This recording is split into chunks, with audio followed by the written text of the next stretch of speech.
अमरीकी सदर Donald Trump ने ईरान को एक हफ्ते में मुआहिदा न करने पर बिजली घरों और पुलों को निशाना बनाने की धमकी दे दी है। अमरीकी सदर ने ट्रंप ने आबनाए होर्मुज में जहाजों से टोल टैक्स के बयान पर यू टर्न दिया और कहा कि किसी मुल्क को यहाँ से टोल नहीं लेना चाहिए। दावा किया कि मंगल को ईरान और अमरीका के मुज़ाकरात हुए और उन्होंने कहा कि ईरान पर उस वक्त तक हमले होंगे जब तक वो ये ना कह दें कि बस बहुत हो गया।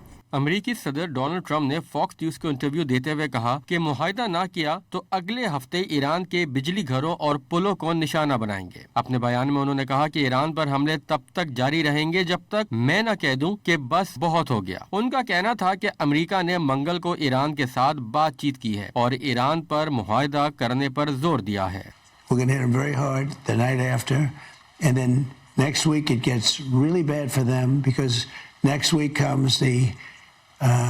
Power plants. Next week comes the bridges.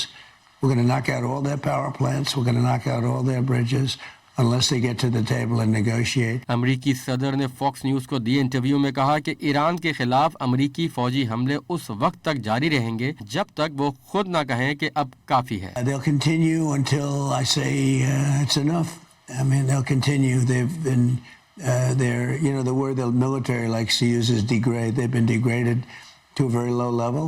दूसरी जानिब इराकी वजीर आजम ने अमरीकी सदर डोनाल्ड ट्रंप से व्हाइट हाउस में मुलाकात की। उन्होंने कहा कि इराक में मुसल्लह अफवाज के सिवा किसी भी इदारे या ग्रोह को हथियार उठाने की इजाजत नहीं होगी। सदर ट्रंप ने कहा कि इराक के नए वजीर आजम अच्छे लीडर हैं और अपने ओहदे में तवील अरसे तक रहेंगे। इस मौके पर अमरीकी सदर ने अपनी ही कही हुई बात पर यू टर्न ले लिया। कहा कि आबनाए हुर्मुज में टोल टैक्स लेने का ख्याल ही नापसंदीदा है। नहीं चाहते किसी को भी आबनाए हुर्मुज का टोल देना पड़े।